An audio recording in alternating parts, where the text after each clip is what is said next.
খাতা কলমে বিশ্বের ১৬৮টি দেশে কর্মী যায় বাংলাদেশ থেকে।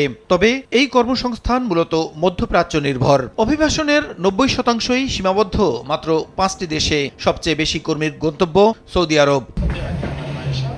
যুদ্ধের দামামায় উত্তপ্ত মধ্যপ্রাচ্যে নিরাপত্তা সংকটে সেখানে কর্মরত বাংলাদেশিরা।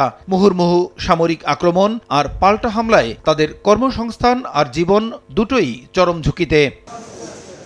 দেশে ফিরে যুদ্ধের প্রভাবে আটকা পড়া কর্মী সংখ্যাও নেহায়েত কম নয়। আবার নতুন করে কর্মীও যেতে পারছে না দেশগুলোতে।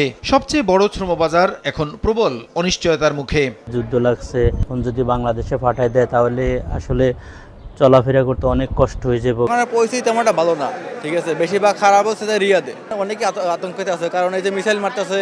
কফিল যদি আকামান রিনিউ না করে তাদের সমস্যা হবে। মধ্যপ্রাচ্যের বিকল্প শ্রমবাজার না থাকায় এমন পরিস্থিতি তৈরি হয়েছে বলে মনে করছে এই খাত নিয়ে কাজ করা প্রতিষ্ঠানগুলো। ক্ষতিগ্রস্ত কর্মীদের তথ্য সম্বলিত রেকর্ড তৈরি করে প্রশিক্ষণের ব্যবস্থা করা গেলে আগামীতে সুফল মিলতে পারে বলে মত তাদের। আমরা এককেন্দ্রিক মার্কেট হয়েছে, যদিও আমরা বলছি ইউরোপের দিকে আমাদের কিছু মার্কেটের ব্যবস্থা হয়েছে, বাট সেটা খুবই নগণ্য। এইটা থেকে শিক্ষা নিয়ে যদি আমার ডাইভার্সিফিকেশন থাকে তাহলে কিন্তু আমার লোডটা কম হবে, তখন আমার এই এমপ্লয়মেন্টটা ভাগ হয়ে যাবে। কারা চলে এসছেন, যেতে পাচ্ছেন না এই কারণে তাদের একটি লিস্ট যদি নিবন্ধিত থাকে, অ্যাকর্ডিং টু দ্যাট আপনি পরবর্তী যে পদক্ষেপগুলো নেবেন সেগুলো নিতে আপনার জন্য সহজতর হবে। যুদ্ধ পরিস্থিতি একটা সময় হয়তো থামবে, সেই থামার পরে সেখানে রিকনস্ট্রাকশন একটা পরিবেশ হবে। তখন সেখানে যে কর্মী দরকার হবে সেই কর্মীর চাহিদা পূরণ করবার জন্য রিক্রুটিং এজেন্সিগুলো এবং সরকারকে সেই প্রস্তুতি আগেতেই গ্রহণ করতে হবে। শ্রমবাজার সংকুচিত হওয়ার এই বাস্তবতায় বিকল্প গন্তব্য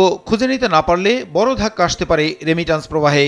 অবৈধ অভিবাসন ও মানব পাচারের ঝুঁকি বাড়ারও শঙ্কা দেখছেন বিশেষজ্ঞদের কেউ কেউ। এই যুদ্ধ যদি প্রলং করে অবশ্যই রেমিটেন্সের কিন্তু আপনার একটা ধাক্কা কিন্তু আসবে।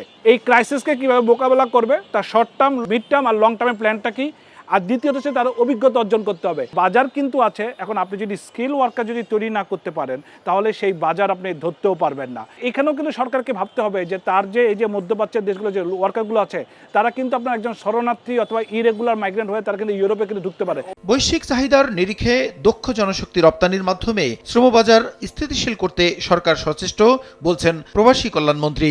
মালয়েশিয়া, জাপান সহ এগুলাতে আমরা আবার যেগুলোতে বন্ধ হয়েছে এটা আমরা খোলার চেষ্টা শুরু করেছি। যেসব ডিমান্ড আসছে ডিমান্ড অনুযায়ী তাদেরকে প্রশিক্ষণ, ল্যাঙ্গুয়েজ কোর্স এগুলো আমরা হাতে নিয়েছি।